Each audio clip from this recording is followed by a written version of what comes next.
All right, everybody, welcome. It is Tuesday night. It's about 7 o'clock, and we have a treat this evening. I have with me a former teammate, the pride of Pennsauken, New Jersey, Eugene Keenan. Gene, how you doing, bud?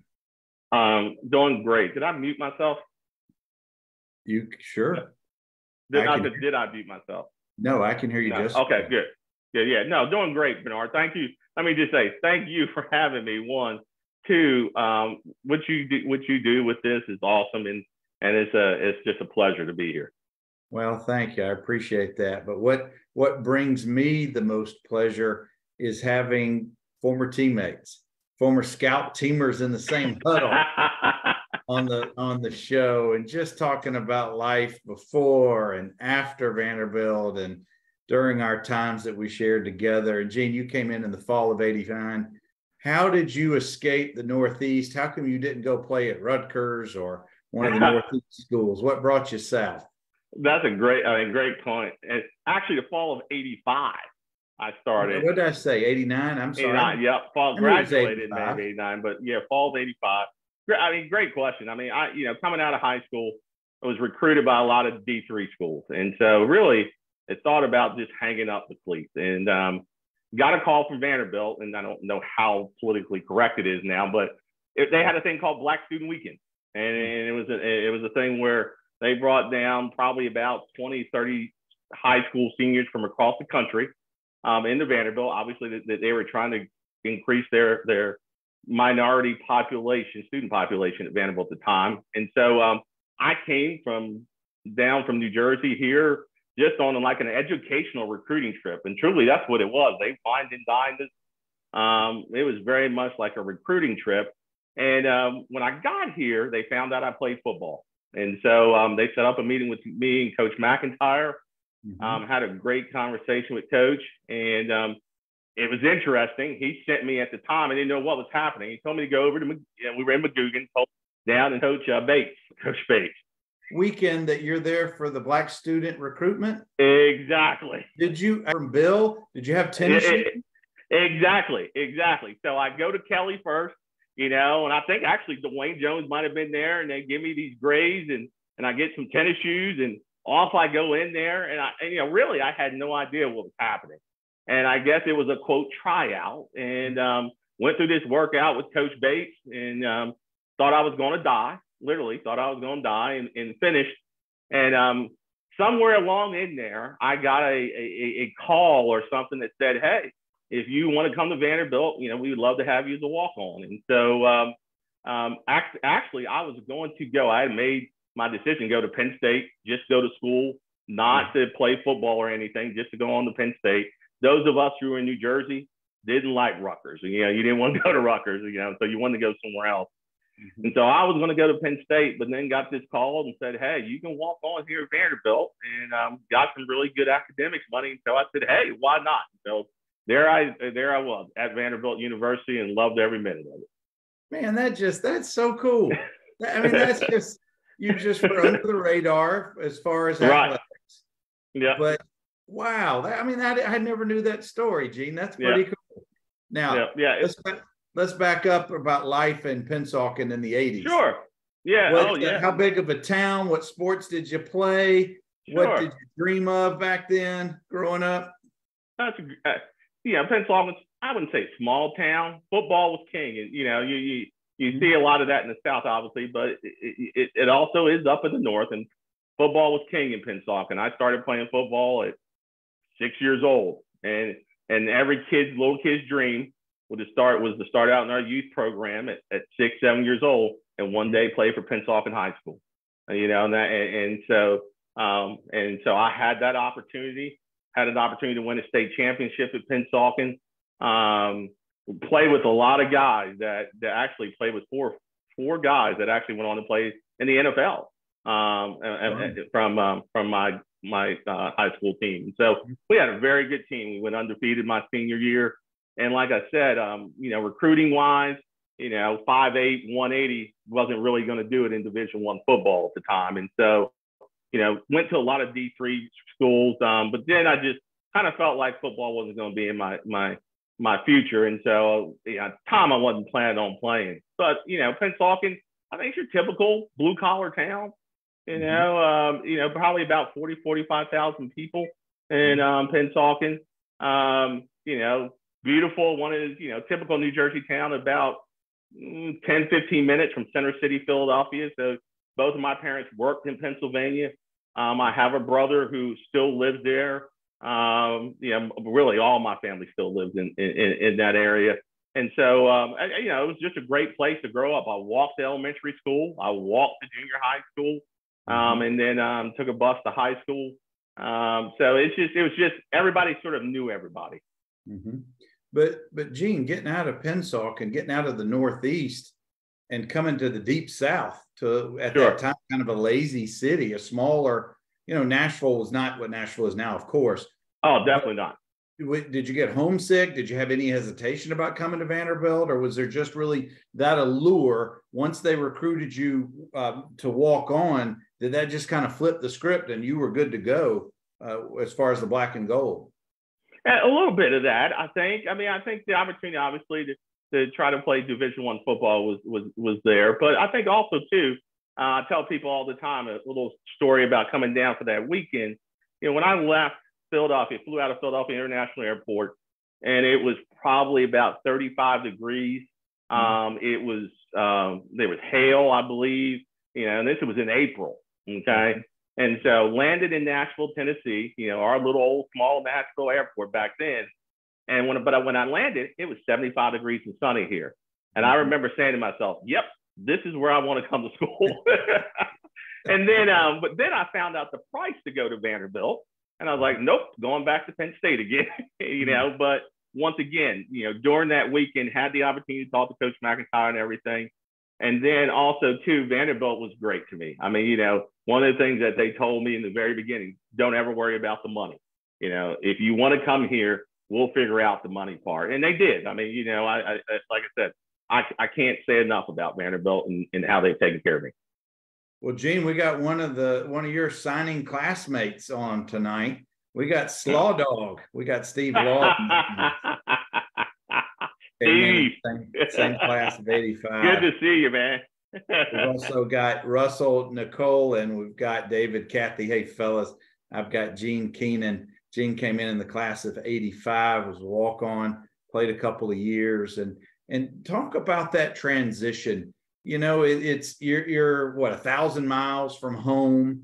You're in the deep South. You're not in a small town of 45,000 people. You are in what I'll call the cocoon of the football, of right. Magoogan.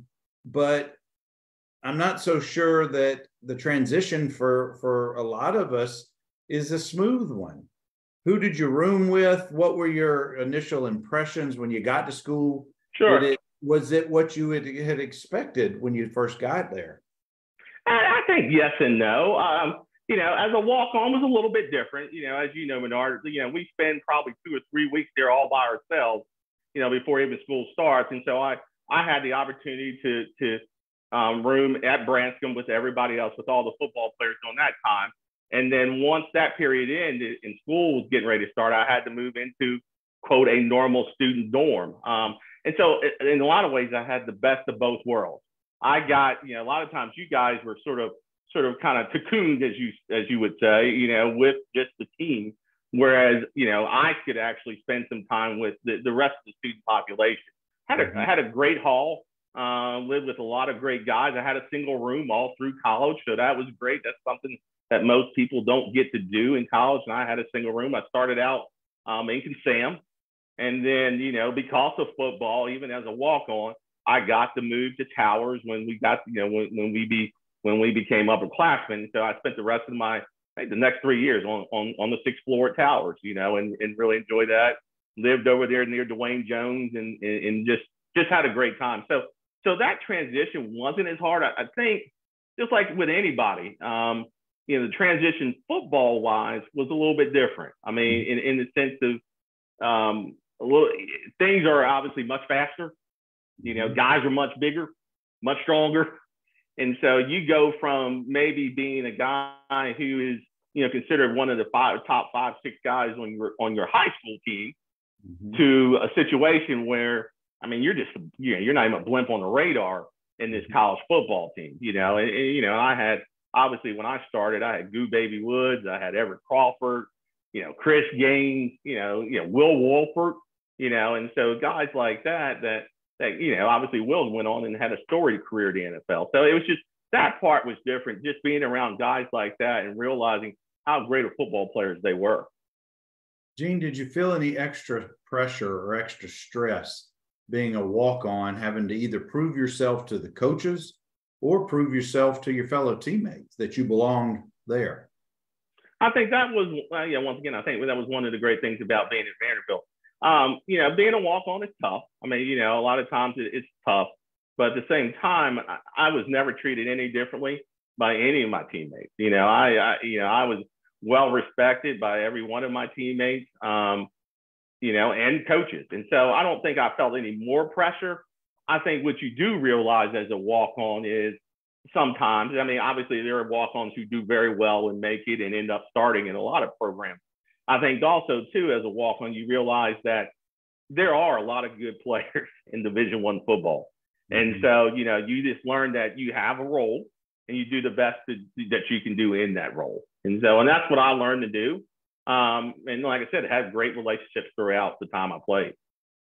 One of the things that I always appreciated about you was your sense of humor. You're quick to smile, to always find something of humor in any kind of a situation. And sometimes it got me in trouble in the huddle, but that's a whole different conversation. But there it is right there. You hear that laugh, guys? That's the laugh that I remember from way back in the day that was so infectious. And there were a lot of guys who had great senses of humor on the team. Sure. But you had to very quickly realize those who did not, who were more serious about exactly life as a whole or their sport specifically. But the locker room, I always appreciated being a pretty tight-knit room. And I don't know what your impressions were, but I'd love to hear from that perspective of being a walk-on in the locker room, in the clubhouse. I think once again, in the beginning as a walk-on, and particularly as a freshman walk-on, we had our own sort of little locker room. I think at the time, we actually maybe shared it with soccer or baseball, I can't remember. And so you had the quote normal football locker room. And then you had the walk-on locker room, And so we became a real tight-knit group within that walk-on locker room. And then you sort of, as I guess, particularly as you moved into an upperclassman our sophomore year, we moved into the regular locker room. And once again, like I said, it was something that it was cool to be part of the walk-on locker room. But then again, it was also cool to be part of the normal locker room. I think we had a really good team dynamic. Like I said, I don't ever remember, I remember having a lot, like you said, a lot of fun laughing in the huddle, as part of scout team and running through different drills. And, back then I remember, we each had a role to play. One weekend I might be playing Herschel Walker. The next weekend, it would be somebody else. And there are times, like you said, we took that very seriously, and there are times we had a lot of fun with that. And that was the neat thing about it. Gene, talk about the transition of home life in the Northeast versus the new, I guess, the new society. That's a terrible word. The new norm you had to deal with away from football, but just being a freshman from the Northeast who happens to be African-American, who happens to be an athlete on a campus where historically that hadn't always been the greatest mix in general. Did you have any trepidations, any issues, any concerns? And before you answer, man, we got Dwayne Jones, Kevin Dowley, David Kropp, Harold Mercius. Man, we got a house full for Gene Keenan. These guys don't have anything else to do tonight. Now they're here from you. Oh, we got we got Marshall Cheatham.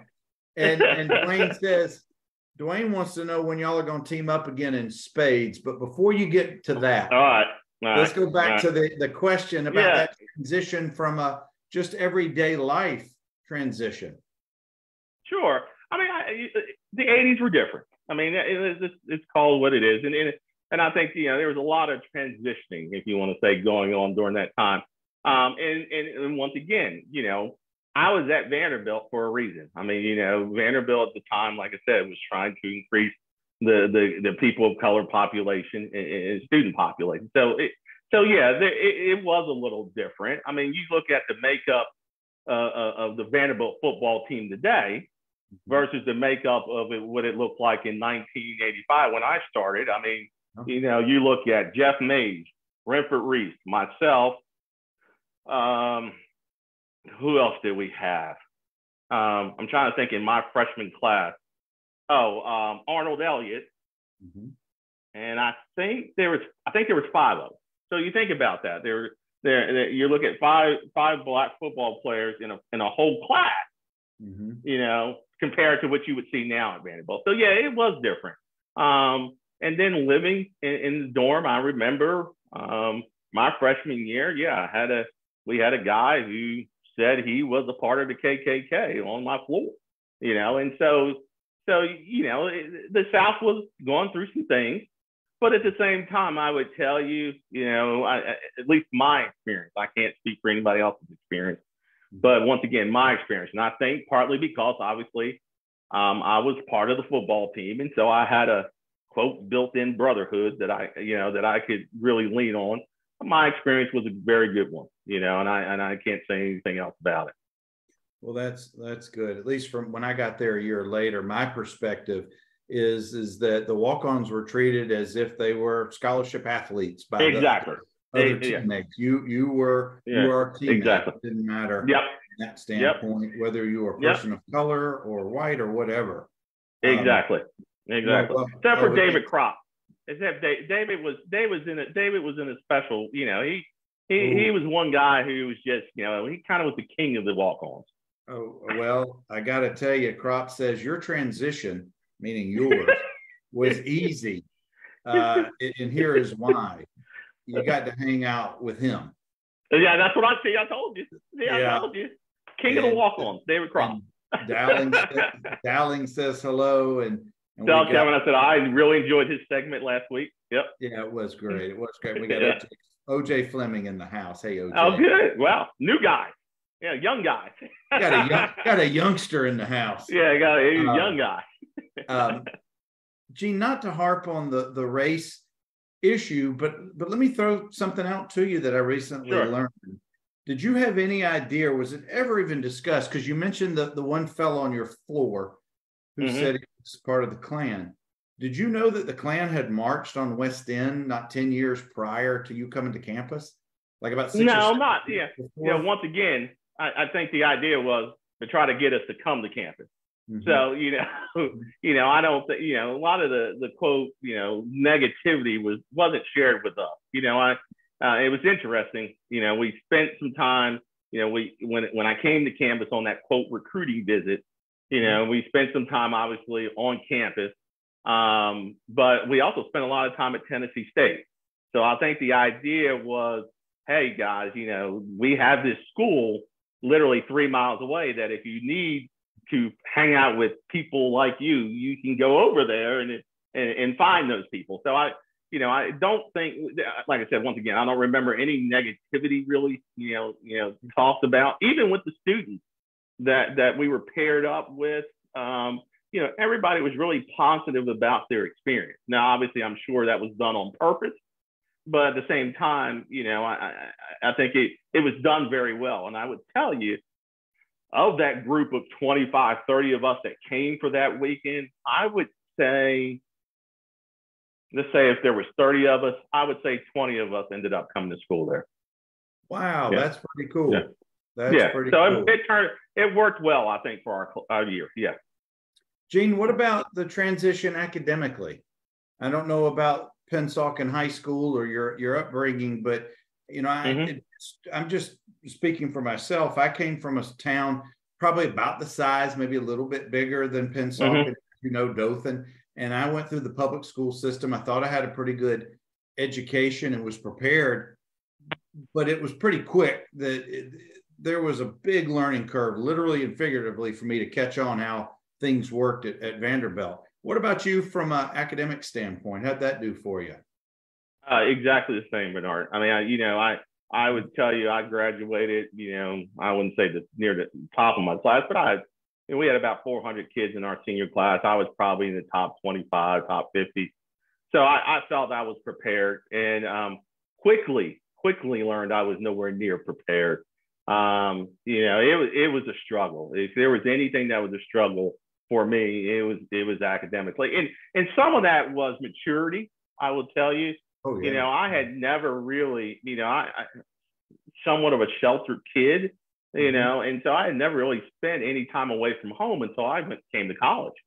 And so, it was a whole new world for me. I didn't have anybody tell me when I needed to come home, and what I needed to do and everything else. And so it was like letting the tiger out of the cage. This is awesome, and I spent a lot of time on that wall outside of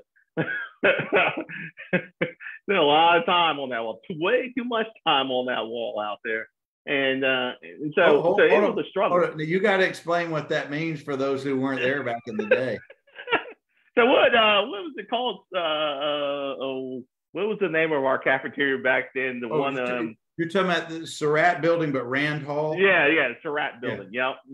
So once again, you guys mostly ate over at Branscombe. At times, I had to eat with the Commodores over at Surratt, and so there was a wall out there, and it kind of was the gathering place. You could just sit out there, particularly in the spring.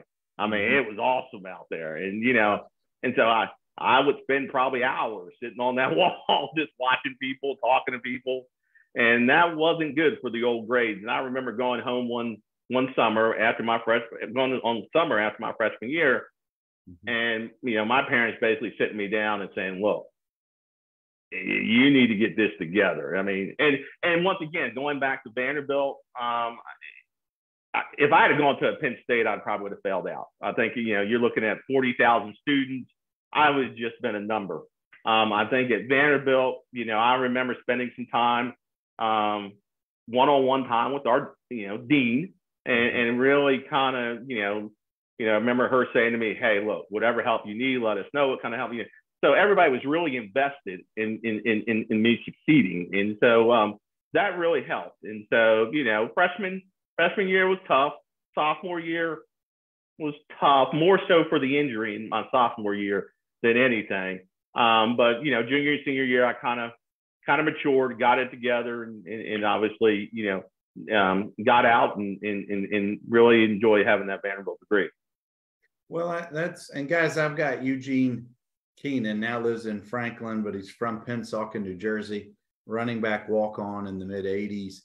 He and I were teammates for a couple of years, and we're just chopping it up a little bit. I want to talk about, and I usually bring this up in most conversations, we all have athletic pride as football. Right.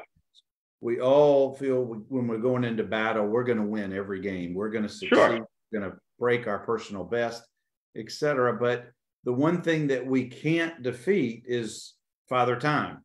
And when it's time to hang up the cleats. And only few of us get to call our own shots and retire after a Super Bowl like John Elway or exactly. Yeah. The rest of us either run out of eligibility, run out of the passion that we once had, or we get hurt, and that leads to hanging them up. And I know that you got hurt during your sophomore year. Yep. And not to relive all of that time, but that was a big transition for you, obviously, from an athletic and maybe even a little bit of social standpoint. So kind of share what you want to share about that time period. Oh, yeah. Yeah. No, I once again, I think I was very fortunate to be around the guys that I was around. You probably remember back then, guys who didn't dress, we played in the toilet bowl on Monday night. Mm-hmm. And so we were having a scrimmage. Why he was playing, I don't know. But Renford Reese was in that scrimmage. I don't understand. I can't remember why he was in it, but he was.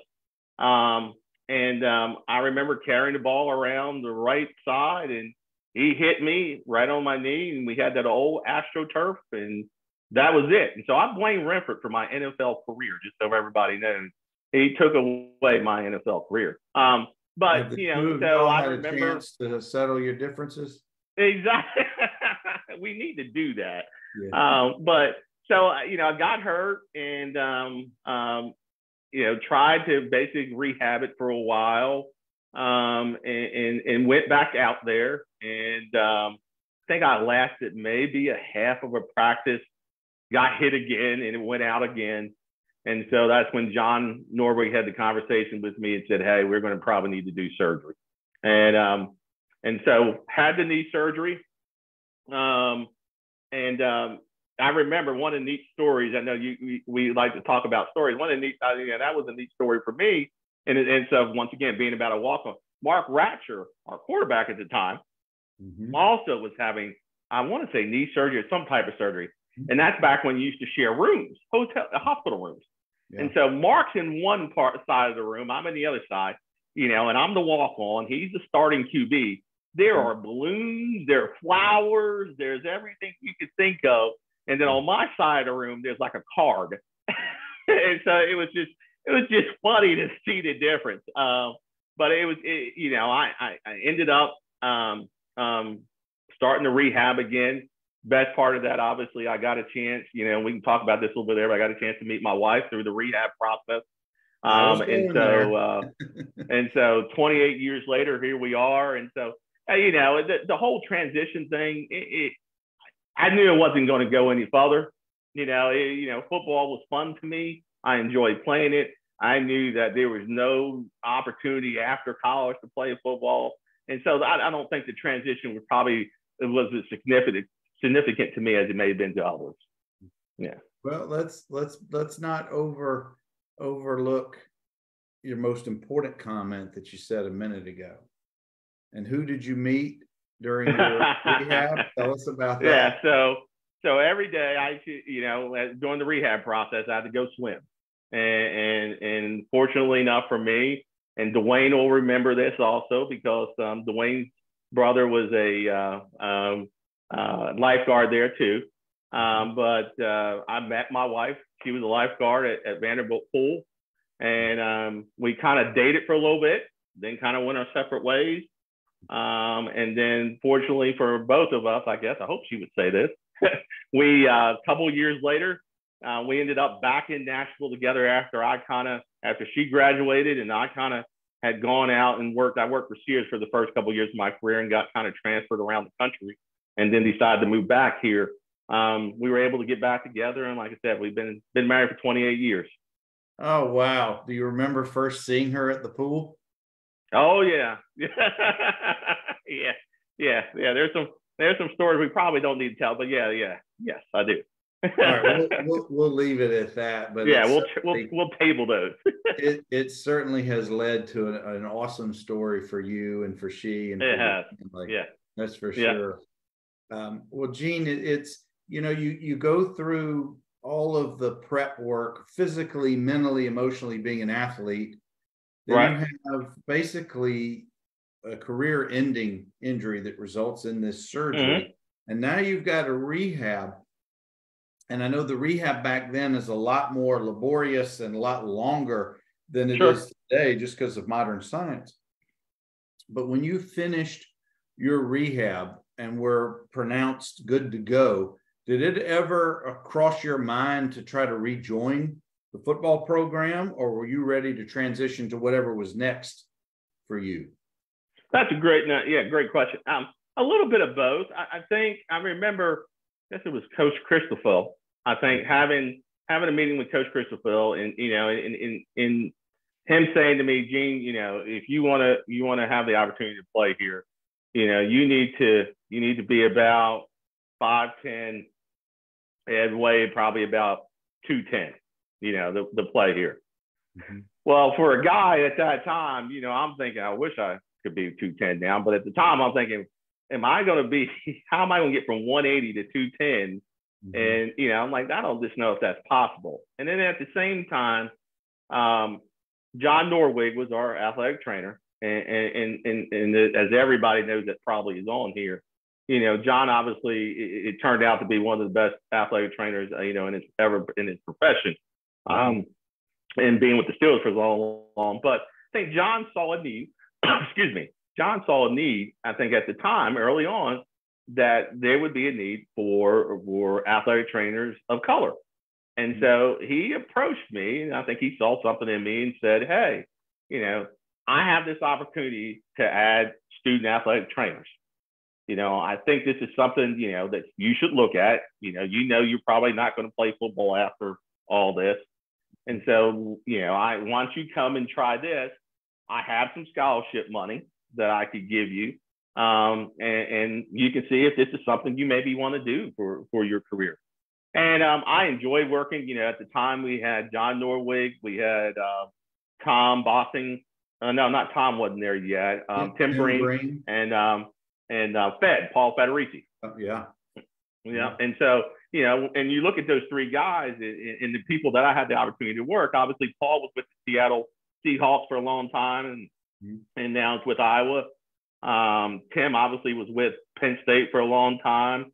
And then obviously, we all know about John and being in his career with the Steelers. So I had a lot of great people around me and really enjoyed working with those guys. And so I just saw it as an opportunity for me to try something different.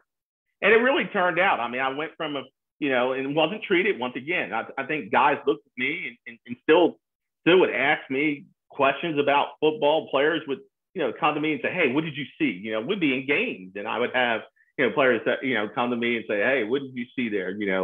And so I felt like I was even more part of the team maybe than I was before. I got to travel, which is something I didn't get to do before. And so that was obviously fun to be able to do that. And so the transition, once again, I think it just really worked out for me. Did you get to go to Rutgers when we went up to Rutgers? I did. And how many family members were in the stands? Yeah, I got the opportunity to go to Rutgers and spend some time with family. Mm-hmm. Interesting story about Rutgers. I turned 21 that weekend, and so we won that game. I think that was a big game.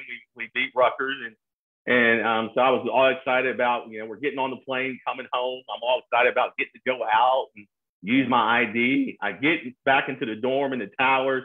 I can't find my wallet. I'm looking through my suitcase. I can't find my wallet.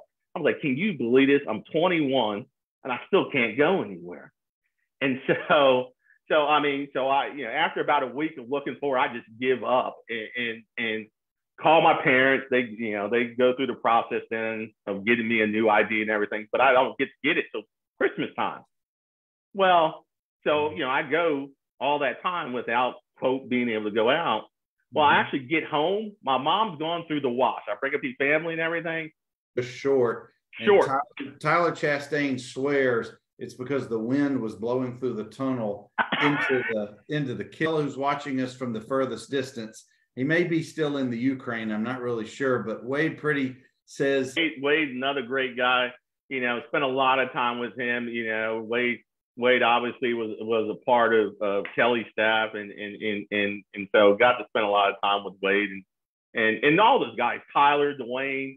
These are guys, once again, as I made that transition, things were a little bit different. We would leave the hotel 3-4 hours before the game started to go set up and everything. And, riding the back of the truck, sometimes going to the stadium.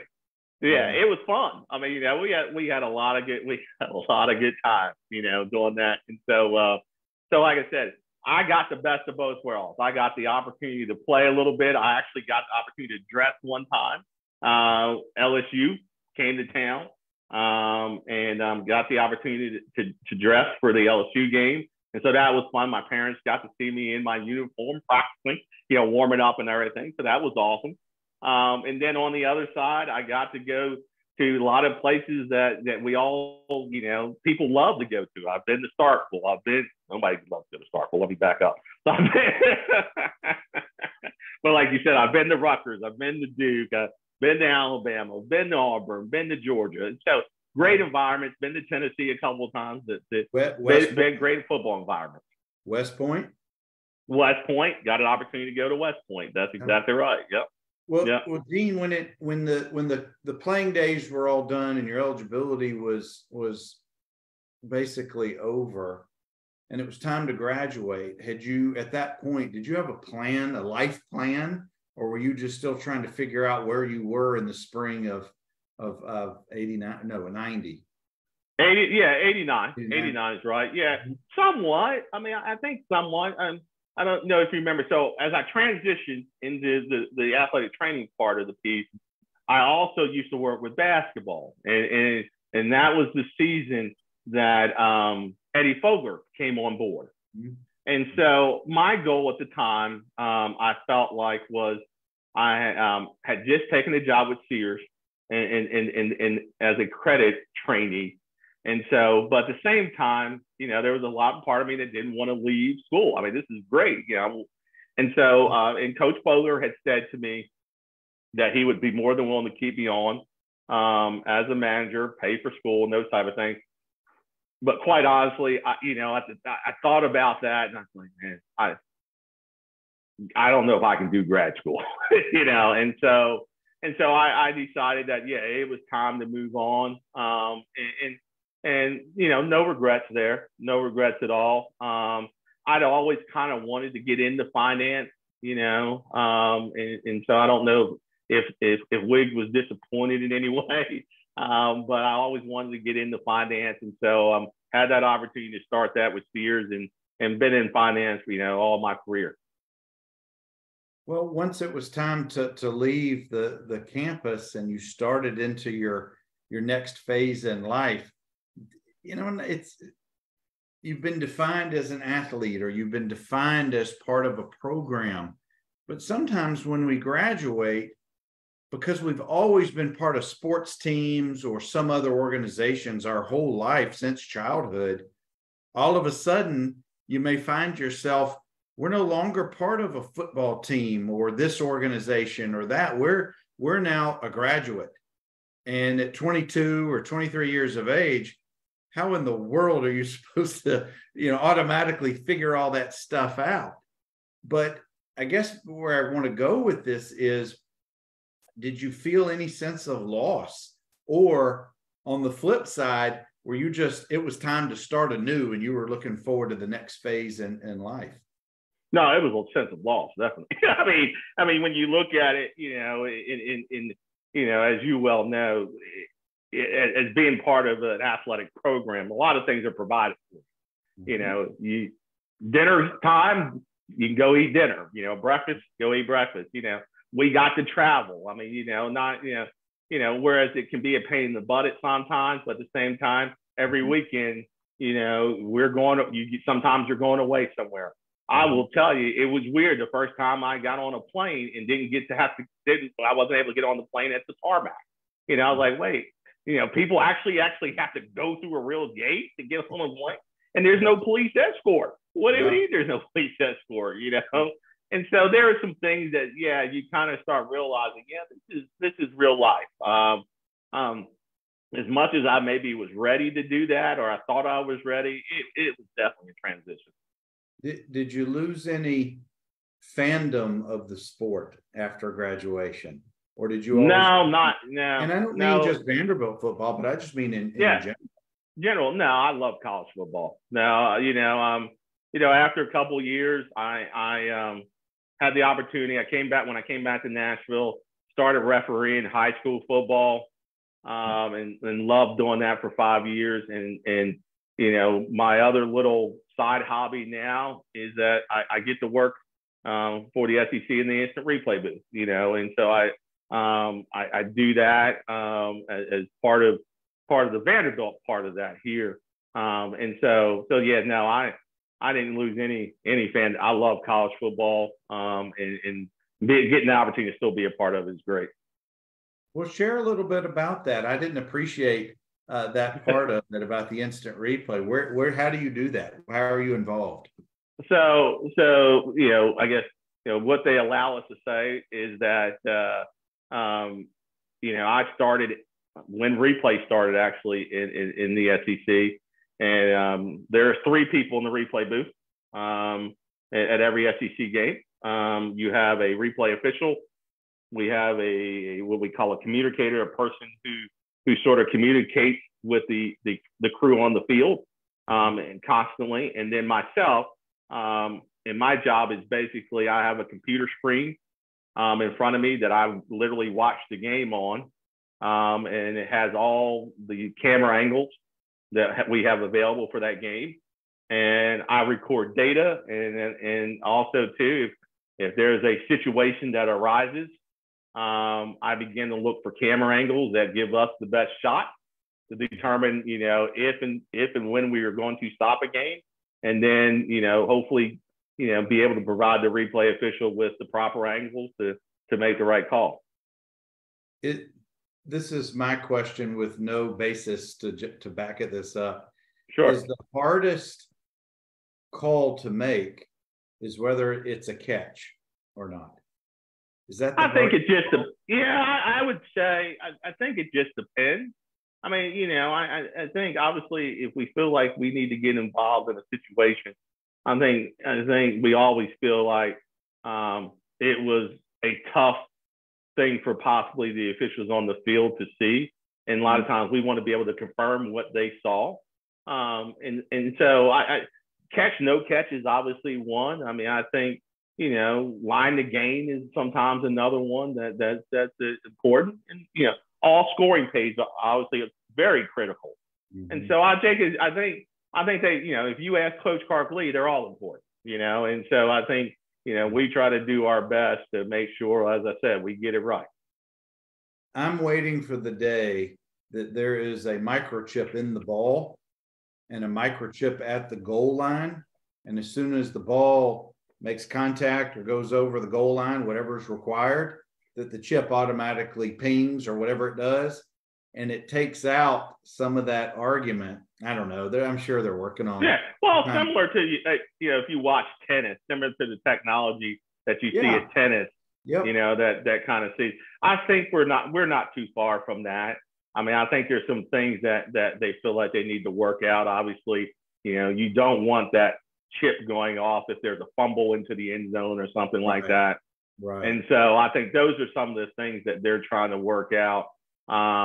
But at the same time, you're right. I mean, you look at what the NFL has done with the line to gain cameras that they have now in the sticks. I think, you'll see a lot of that kind of make its way through college football too. Well, AI is here and it is not going anywhere. I still love the human element of the referee, of the decision. Very much so. Just like in baseball. Oh, I cannot stand that automated strike zone. I want the human element, even if there is chance of it not being perfect. That's part of the game, but that's just the old head in me. But, no, I think you're exactly right. I think as much as we all get frustrated if we don't think a call is correct, that's what makes it exciting. That's why we continue to watch it each and every time it's on, because we know that element is still out there, and that element is what makes it exciting. It wouldn't be any fun to boo a computer or a machine. You got to have an Angel Hernandez to focus all your anger on. But Gene, staying involved in that way with college football, that's got to be a pretty cool thing for you. Have you enjoyed that aspect of it? Yeah, I think for the most part. I mean, it's that part I love being a part of. Like I said, once again, I get to see college football from a way that a lot of people would love to have the opportunity to see it from. And I've been able to do a couple bowl games. I've done a couple Division II national championships, and so it's been very, very rewarding over the last 18 years. It is time consuming. It's a long day, and on top of that, it can get very stressful at times. The last thing you want to do is be on ESPN. And so, it can be very stressful at times too. Now, one of our former teammates has been a longtime SEC ref, John Short. John Short, their paths ever crossed during those. Well, fortunately for John, obviously he can't do Vanderbilt games. And so, so I don't get to see John. But John has worked his way up and has done obviously an excellent job. Yeah. Gene, you've now got a senior in college playing volleyball. Yeah. How this is always a sensitive subject, a tricky subject, but at what point in her career, childhood, now into young adulthood, when did you transition from being coach to dad? When did that's interesting. The one good thing about my daughter playing volleyball is, I don't know anything really about volleyball. I claim to, but just like all the other dads at a volleyball tournament, we claim to know everything, but I really don't. So I think that helped. That's helped a lot. And just, I tell my wife all the time that, when I get to watch my daughter, it's really just about being a fan, and so I'm just a fan of, I probably act a little crazy at times, I'll be the first one to admit, being involved in the officiating part. Yeah, I probably am too hard on officials at times, probably more than I should be. But at the same time, it's been a joy. She started playing volleyball at 12 years old, and we had no idea it would come to this and where we are today. And it's been a joy to watch her play. She's got this year left. We got 6 more matches. We're headed to Eastern Kentucky this weekend to play Eastern, and then we'll swing over to Louisville to play Bellarmine. Austin P is in the Atlantic Sun Conference, and so it's a very tough volleyball conference. She started out, Austin P was in the OVC when she started her freshman and sophomore years, and she actually has 2 conference rings on the beach volleyball side, and so that's been exciting for her. And she gets 1 more year. I think she's going to take it. Because she started during the COVID time, she'll get a COVID year, and so I think she'll take it. I think she's still trying to decide if she's going to do that at Austin P or not. But we'll just kind of have to see. Right now, we're just going to enjoy the rest of this season. Hopefully, they'll do enough to make it into the conference tournament. They take 8 of the 12 teams. They still have a shot to get in that, and so we're excited about that opportunity if they do. And like I said, it's been a joy. She's let's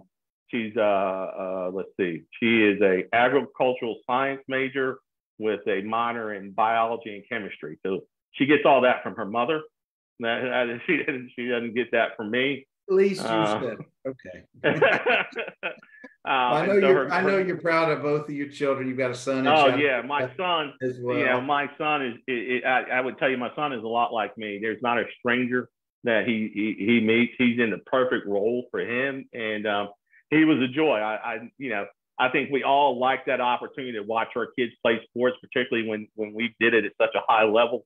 And so it was a proud moment every Friday night to go up into a high school game, sit there in the stands with my number 42 hat on, and just to have the opportunity to watch him play and just travel, around to watch him play, and then obviously watch him decide to make that decision to transition out, just like I did. And so it's a joy. I'm fortunate to have both of them close by here, so that way, I can go see them when I want to. I have to ask my wife for permission because they don't like me dropping in on them.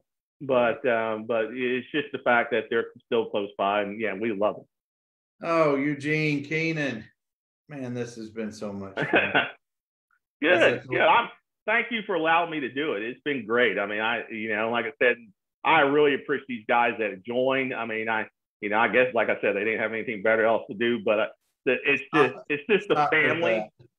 It's the family. I mean, you talked earlier about, kind of what it's like, to get to see people like Dwayne Still and David, run into him, Luke Wyatt, I see all the time.